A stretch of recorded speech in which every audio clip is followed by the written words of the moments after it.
Shabbat Shalom, bienvenidos mis preciosos, mis preciosas. Es una alegría y un regocijo poder reunirnos Shabbat con Shabbat y en esta tarde, ¿verdad?, con todos ustedes, con este sol esplendoroso que está aquí a mis espaldas, un sol radiante, por supuesto frío como reza en el mes de enero, pero que pues hace buenos días y al solecito se está bastante bien. Nosotros estuvimos de viaje en esta semana y tuvimos que, digamos, descansar en una plazoleta y estuvimos muy bien porque hacía solecito. Está haciendo frío, pero hace solecito y con el solecito en el sol se está bien.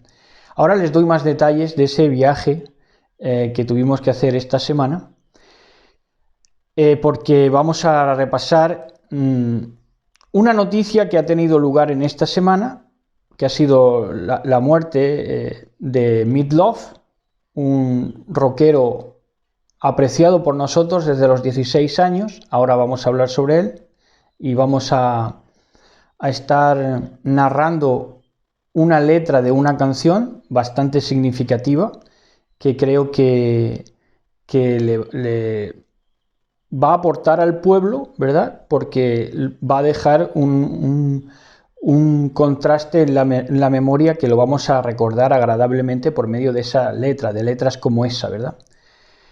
Entonces vamos a estar viendo la famosa parábola del rico y Lázaro, que se narra desde Lucas 16-19 en adelante hasta el término del capítulo, que es lo que vamos a estar viendo en el día de hoy.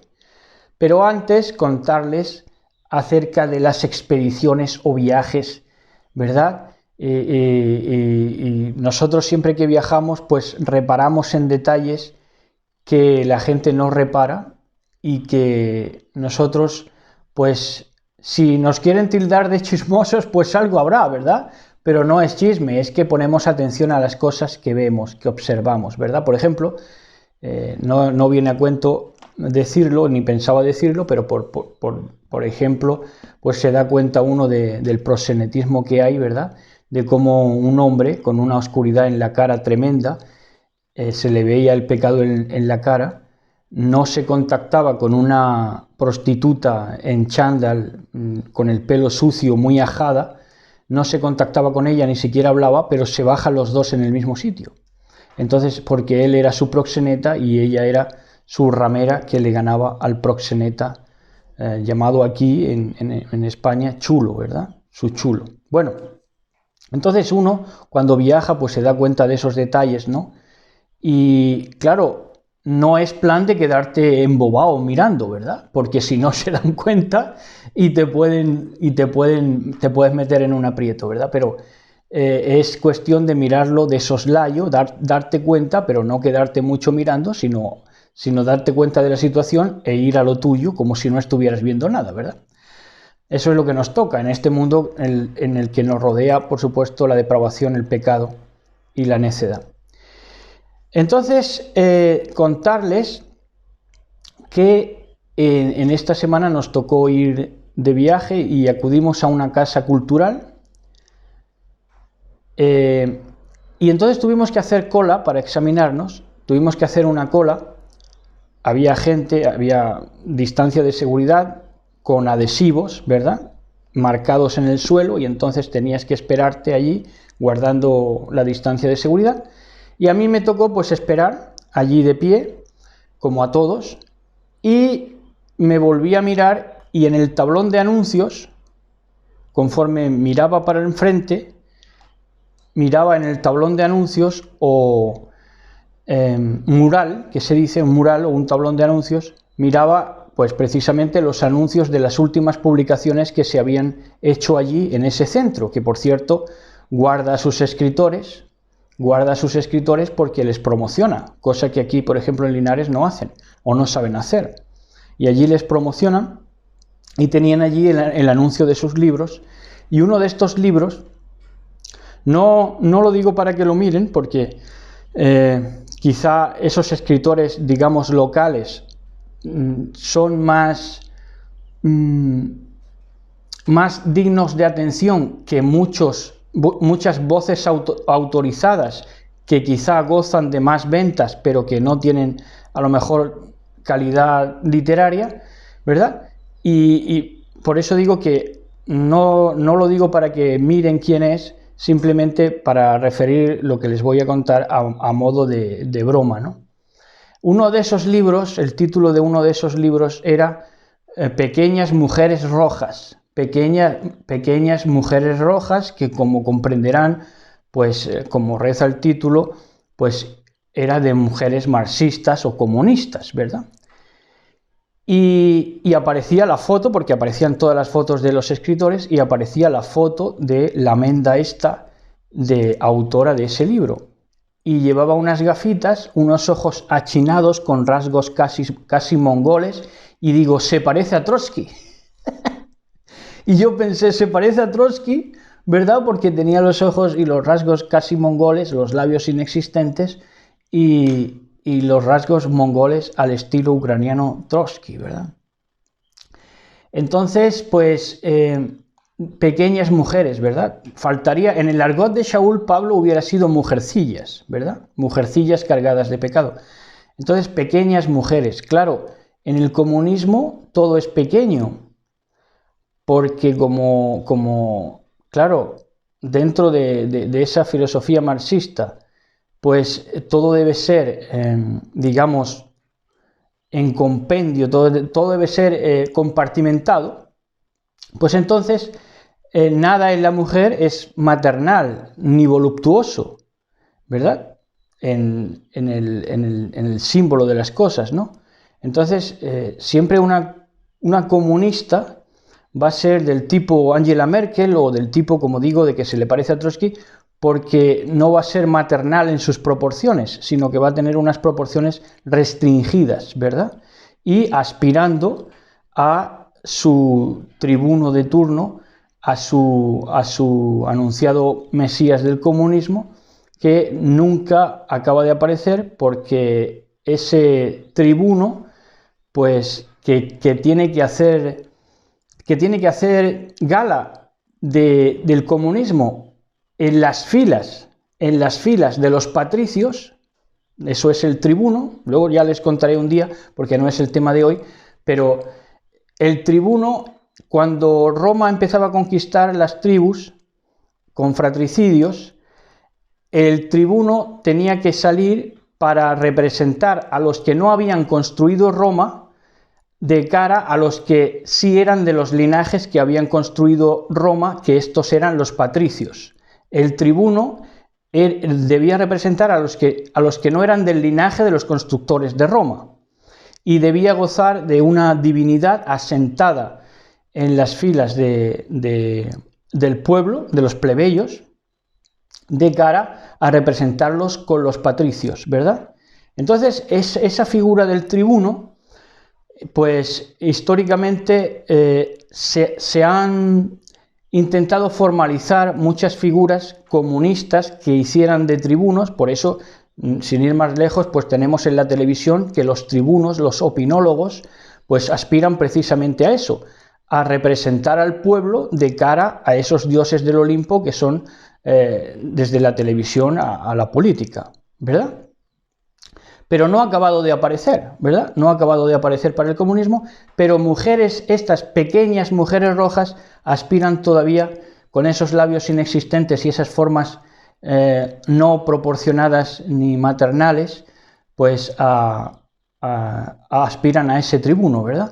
Pero es que, claro, cuando no hay, digamos que, para ponerlo en la cosmovisión de lo que es Mashiach y lo que es su plan, ¿no?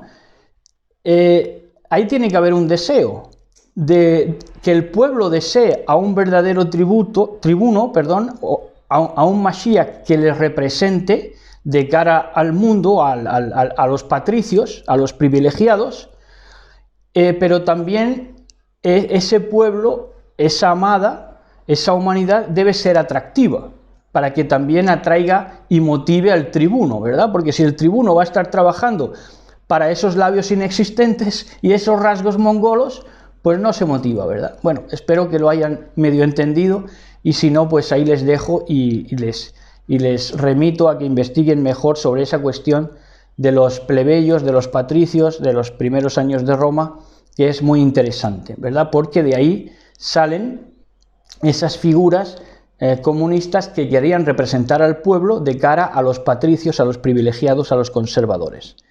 Bueno, y en esta semana, otra cosa que les quería contar, que en esta semana murió Meat Loaf, como he dicho antes, que fue un rockero que fue muy internacional en los años 80 con los discos Bad Into Hell, Bad Out of Hell, que hizo varias partes de ese disco en los 80.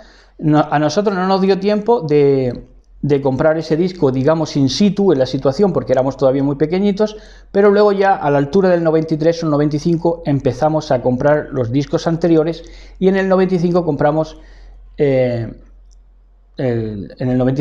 Welcome to the Neighborhood, que era el disco actual que sacó en el 95, y también compramos los anteriores, The Bad of Hell, The Bad Out of Hell, Murciélago fuera del infierno.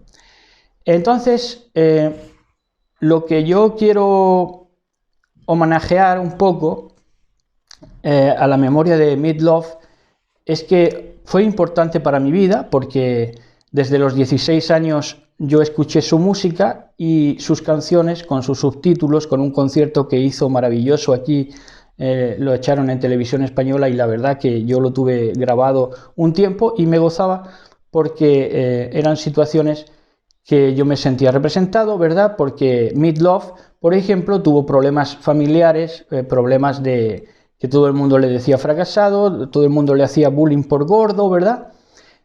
Aunque no era mi caso, yo estaba muy delgadito, pero tuvo bullying y todo eso, y le costó superar grandes adversidades hasta convertirse en uno de los mejores rockeros de la historia.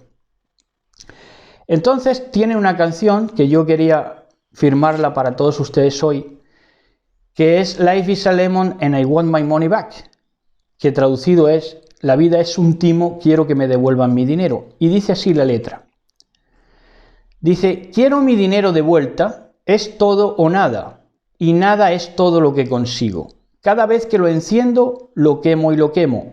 Siempre es algo, siempre hay algo que va mal. Esa es la única garantía, de eso se trata todo esto. Es un ataque sin fin, todo es mentira y eso es un hecho. La vida es un timo y quiero que me devuelvan mi dinero. Y todos los idiotas y todos los chiflados con sus monedas, ellos son los que hacen las reglas. No es un juego, es solo una derrota. Hay desesperación en el aire. Deja una mancha en toda tu ropa y ningún detergente lo saca. Y siempre nos estamos deslizando por las grietas.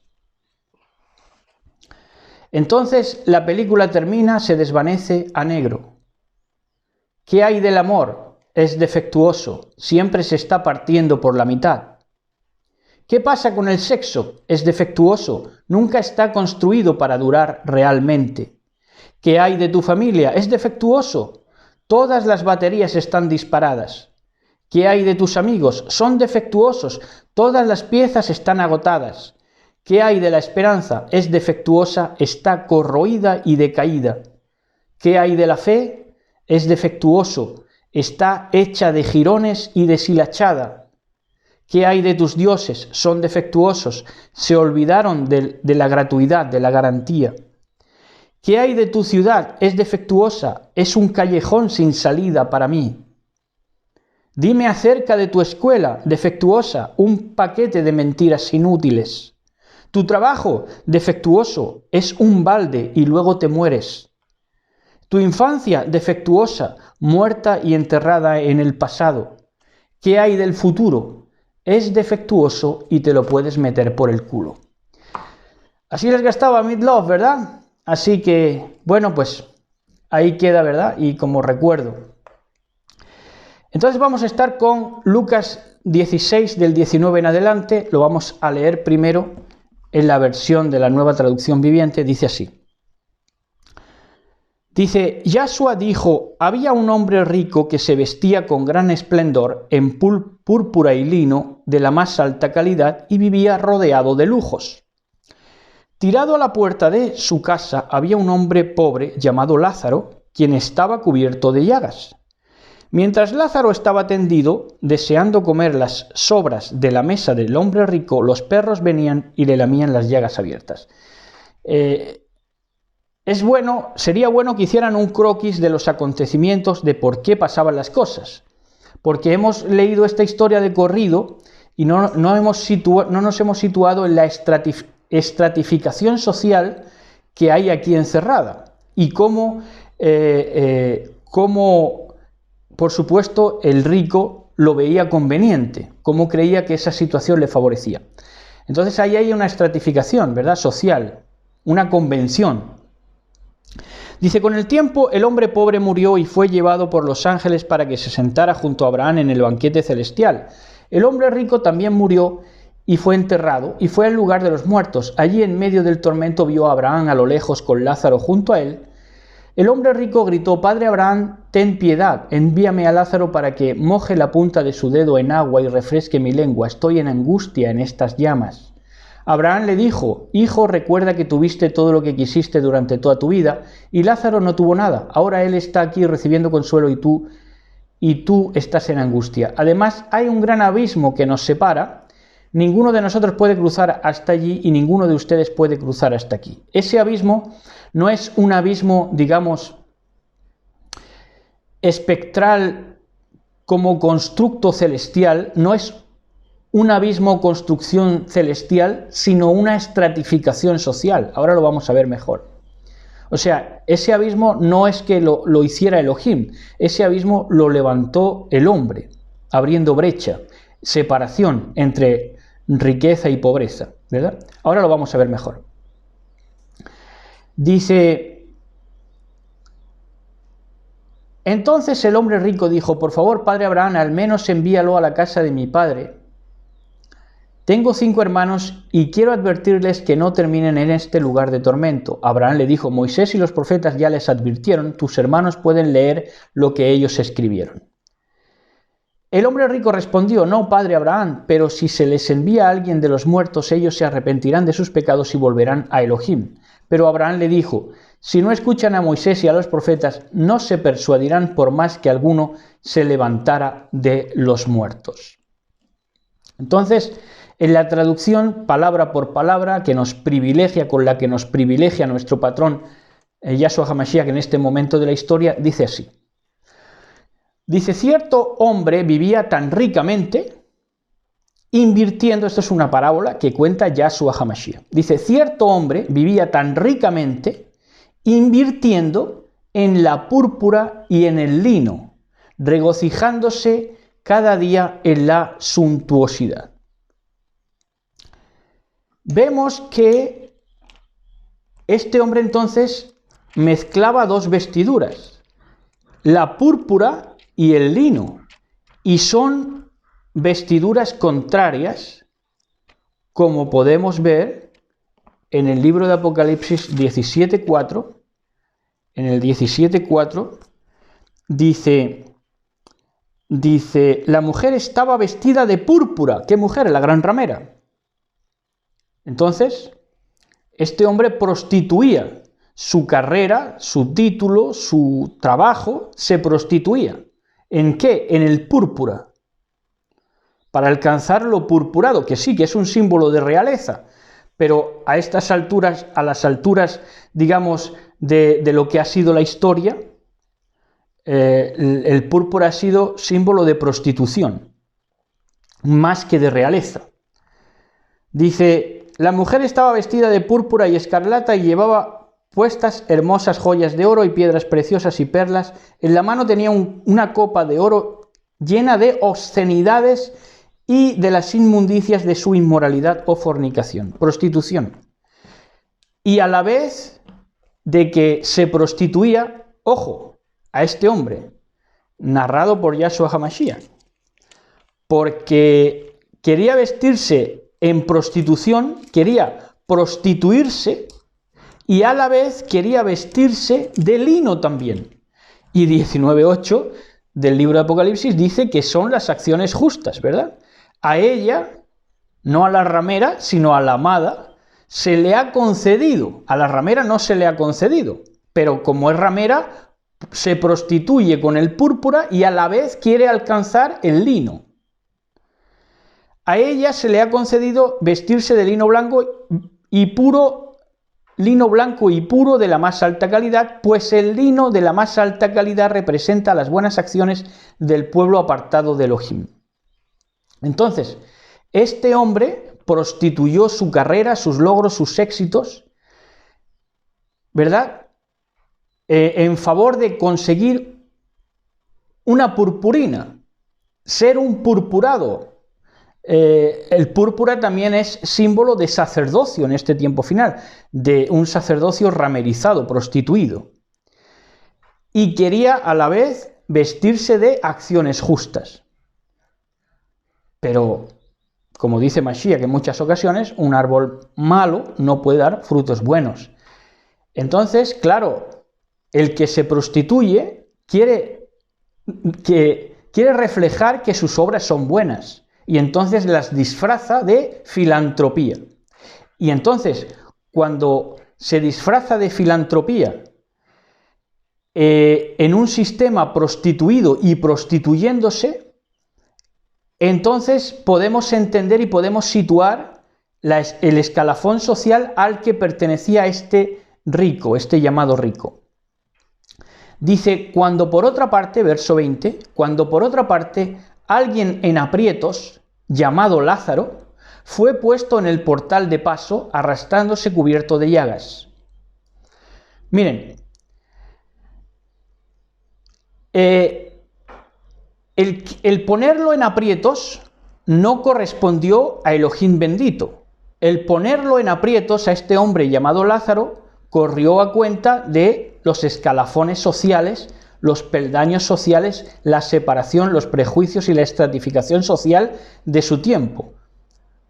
Porque como pasó aprietos, cada vez lo apartaron más socialmente hasta dejarlo en un portal de paso.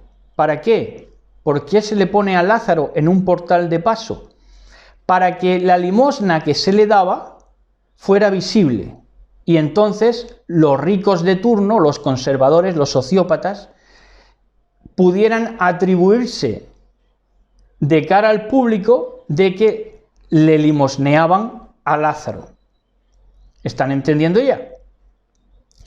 Entonces dice, cuando por otra parte alguien en aprietos llamado Lázaro fue puesto en el portal de paso, arrastrándose cubierto de llagas. ¿Verdad? Se vio en una situación cada vez más desangelada y desamparada, hasta el punto de que ese desplazamiento social o ese ninguneo social le llevó a un síntoma de que se le cubrió la piel de llagas, que eso es cuando necesitas cariño y no te lo dan, necesitas tacto humano, calor humano y no te lo dan. Así mismo fue. Entonces, verso 21. Y anhelaba, Lázaro, anhelaba satisfacerse con lo que caía abajo del rico. Ahí está la estratificación. Y sin embargo los perros llegaban antes y le lamían su arrastre llagado. Miren ustedes esto, porque si son capaces de verlo van a ver una representación fidedigna de la realidad de nuestros días. Miren, lo que pasaba con el rico es que el rico se pegaba sus banqueteadas, podría ser en un balconcillo o en una terraza arriba. Y el rico dejaba caer anecdóticamente o intencionalmente comida para abajo.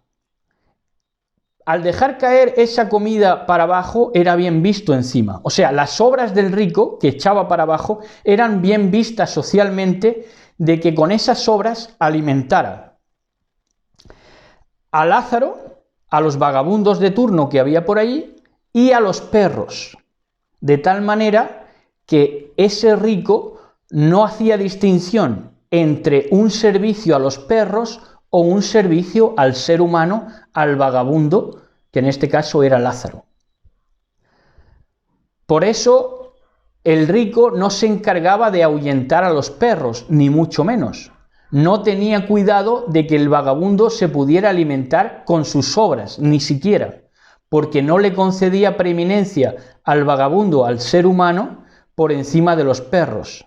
Para él ya era una consecución de cara al público el alimentar lo mismo a los perros que al vagabundo, que al ser humano. ¿Están entendiendo lo que era la situación? Les estoy reflejando lo que era la estratificación social y sigue siendo. Claro, si el rico hubiera querido servir de verdad al vagabundo, a Lázaro, hubiera ahuyentado a los perros, pero no los ahuyentaba. Le dejaba que los perros acudieran a la misma vez, convocados por la comida, a la misma vez que Lázaro, y como no les ahuyentaba, los perros acababan lamiéndole las heridas a Lázaro y escamoteándole la comida. Tremendo. La que tenía montada, la misma que hoy, ¿verdad? Y sucedió que muerto el hombre en aprietos, Lázaro fue llevado hacia el rostro de los mensajeros en el regazo de Abraham, y el hombre rico también murió y fue enterrado. Ahora, situación. El estado de los muertos. Dice que cuando muere Lázaro, el hombre en aprietos, que ha estado toda su vida en aprietos por escalafones sociales, por estratificación y por prejuicios, instaurados por el hombre, no por Elohim, bendito, dice que fue llevado hacia el rostro de los mensajeros, esto es, hacia la presencia de los mensajeros. ¿Quiénes son los mensajeros? Patriarcas, profetas y todos los que descansan en Elohim. Ese es el regazo de Abraham. Fue llevado hacia el rostro de los mensajeros. No fue llevado por ángeles volando.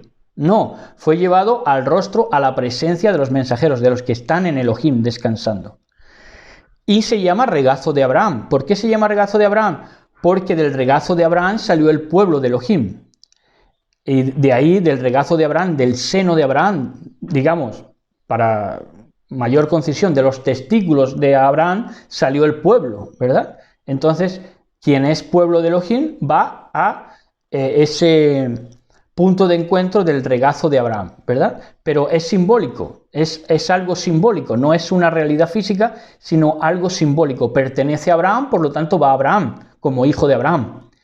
Y el hombre rico también murió y fue enterrado. Verso 23. Y en la defunción, este verso es el más complicado, dice, y en la defunción, cuando el rico muere, dice, en la defunción, el yo antes exaltado, ese yo que se exaltaba con esa estratificación social y que creía conveniente todo el sistema porque lo veía que le convenía ese sistema de injusticia social, ¿verdad? El yo antes exaltado a sus ojos del rico se comportaba tormentosamente, según se discernía desde la suficiencia del regazo de Abraham. ¿Qué quiere decir esto? Que ya estando en la perdición, ese yo que se había exaltado, que había creído que le convenía un sistema de injusticia social, que era conveniente para él, un sistema pernicioso de injusticia social, ahora, como él ya piensa desde el lado de Abraham, como él ya piensa, digamos, como un salvo, estando en tormento, estando perdido, pero piensa desde la óptica del regazo de Abraham, entonces ya ve que lo que él ha conseguido, sus consecuciones, sus logros, sus éxitos, le atormentan más que darle placer. Le atormentan porque entiende desde la perspectiva de los salvos, desde la perspectiva del regazo de Abraham, que se fundamentaba en una injusticia social. Y entonces le viene a atormentar. Ve que su comportamiento mismo, el comportamiento que ha tenido, el comportamiento de darle lo mismo alimentar a un perro que a un ser humano, y encima gozar del beneplácito social por ello, ¿verdad? Pues ahora le atormenta. Fíjense cómo son las cosas. Entonces, verso 24 dice, y llorando dijo el rico, Padre Abraham, te reprocho. ¿Cómo? Sí. Es que esta gente perdida, que se pierde, que aunque quiera pensar bien y aunque quiera hacer obras de caridad, siempre se va a malorientar porque, como digo, son sociópatas y creen que este sistema de injusticias sociales les beneficia, y esto no beneficia a nadie. Y van a coincidir todos en que siempre van a reprochar ¿a quiénes? A los escogidos del Padre Eterno, a los escogidos del Padre de las Luces. Van a estar reprochándonos siempre, Por supuesto, ahora no se le va a ocurrir a nadie creyente reprocharle a Abraham, pero de igual manera reprochan a aquellos que le estamos anunciando las verdades. ¿Verdad? Y entonces llorando dijo el rico: Padre Abraham, te reprocho. Eso es lo que aprenden. Eso es lo que aprenden, a reprochar. A reprochar a los que estamos haciendo las cosas bien. ¿Por qué? Porque las estamos haciendo bien. Te reprocho que no mitigues mi sed, autorizando a Lázaro para que con la punta de su dedo enfríe un poco mi lengua, porque estoy sufriendo un poder abrasivo aquí. Ahora, ¿dónde estaba dentro de la parábola? Pero ¿dónde estaba este rico? ¿Dónde fue a parar este rico? Este rico fue a parar en la parábola, pero basado en la realidad, basado en una historia real, que diría el lenguaje cinematográfico. 16:10 de Apocalipsis dice el 16:10, dice: después el quinto ángel derramó su copa sobre el trono de la bestia y el reino de la bestia quedó sumergido en la oscuridad. Sus súbditos rechinaban los dientes por la angustia, mordían de dolor sus lenguas, dicen otras versiones, ¿verdad? Mordían de dolor sus lenguas. Ahí está. Rechinar los dientes, morder las lenguas. Entonces, ¿qué era lo que le pasaba en la lengua al rico? Que estaba en ese lugar que va a ser la perdición de los hombres impíos, perversos.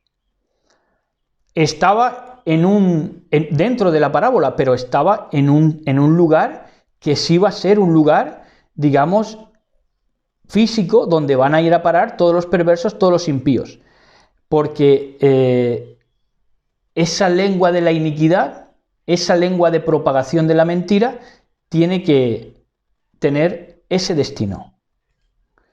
Dice: sus súbditos de la bestia, del reino de la bestia, rechinaban los dientes por la angustia o mordían de dolor sus lenguas. Por eso aquí Lázaro dice: manda a Lázaro que enfríe un poco mi lengua porque estoy sufriendo un poder abrasivo que se corresponde con la resolución final que va a ser ya inminente en este tiempo final.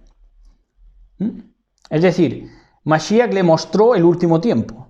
Dentro de la parábola sitúa al hombre rico ya en el último tiempo, en la resolución, ¿verdad? Que va a corresponder inminentemente ya a estos tiempos. Verso 25. Y le dijo a Abraham: hijo, es el pago a recibir, según la labor en vida. Lázaro parecía no tener valor. Sin embargo, aquí cerca está, mientras que otros están en dolor. Lenguas engañosas, injusticia social que querían perpetuar siempre a través del engaño, de la lengua de iniquidad, se quedaron en dolor. Verso 26. Y todos con los que intervino, Lázaro, el mendigo, el que hicieron de él un mendigo, no es que lo hiciera Elohim, no, lo hicieron socialmente un mendigo, y todos con los que intervino abrieron una brecha en su dirección. Ese es el abismo.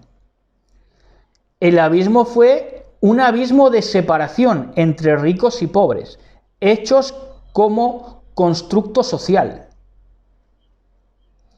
Y todos con los que intervino, este Lázaro, el mendigo, les mendigaba a todos, y los que le daban su limosnilla y sus mendrugos de pan, pues encima se jaleaban y se enorgullecían por echarle a él comidilla como si se lo daban a un perro o peor. Y a Lázaro le tocó, ¿verdad?, intervenir con ellos, intervenir en medio de una, en apariencia, calamidad bajo la que estaba. Pero la calamidad no era de él, la calamidad era lo que le esperaba a esos que intervenían con él. En ese sistema injusto, que en lugar de ayudarle y de darle las mismas oportunidades, lo desplazaban para hacerlo vistoso al portal llagado. Y convocando a los perros lo mismo que a él, para que le comieran ahí las migajas. Y todos con los que intervino abrieron una brecha, ahí está el abismo, en su dirección, es decir, a este no lo toquéis, está llagado. Ese es el abismo que socialmente han estado instaurando el fariseísmo desde siempre. Una brecha en su dirección, ¿de qué? Una brecha en la dirección del pobre, del que cae en infortunio, del que cae en algo que le impide el desarrollo de su trabajo, por ejemplo, ¿no? Lo tienen como maldito en lugar de ayudarle. Abrieron una brecha en su dirección y así tuvo lugar que le pasaron por encima. Toda la sociedad de su tiempo le pasó por encima. Dice Abraham en la parábola, pero desde aquí es fuerte. Y una vez llegado ahí donde, a la fortaleza, queda Lázaro, el despreciado, el llagado, el ninguneado, queda él completamente encima. Ahora sí, queda Lázaro completamente encima. Ya no va a estar dependiendo de las migajillas que le suelten, porque ya va a estar él encima. Verso 27, le respondió el rico, a Abraham, dice, pero yo deseo entonces, el necio, el impío, todo lo desea pero nada consigue, ¿verdad? No trabaja su voluntad. Dice, pero yo deseo entonces que se envíe a mi padre una misión o una delegación, un mensaje a la casa de mi padre. Porque de hecho yo tengo 5 hermanos que representan desoír, que una familia desoiga la Torá completamente. 5 hermanos. Una familia que desoye la Torá. Que le protesten seriamente a ellos, a los hermanos, para que no vengan a parar a este lugar de sótano tortuoso. Verso 29. Le dice sin embargo a Abraham, tuvieron el tiempo de Moisés y los profetas, que les escuchen. Es decir, Moisés y los profetas no vivieron en vano, dejaron una obra, unos escritos, una sapiencialidad, una sabiduría, para que todos pudiéramos gustar y disfrutar, y discernir, y enriquecer nuestras vidas. ¿Entienden? Si no le ponen atención a Moisés y a los profetas, quien no le pone atención a Moisés y a los profetas, toman a Moisés y a los profetas por nada, y eso es craso error y tamaño pecado, porque esa gente no vivió para nada. Esa gente estuvo puesta aquí de parte de Elohim para abrirnos los ojos a las realidades espirituales. Verso 30. Y él dijo, de nuevo, el rico, que ya no era rico, dice, no, padre Abraham, contradicen, reprochan y contradicen. Oiga, no tiene temor, contradice aún a padre Abraham. Contradice aún a padre Abraham. No tienen miramientos.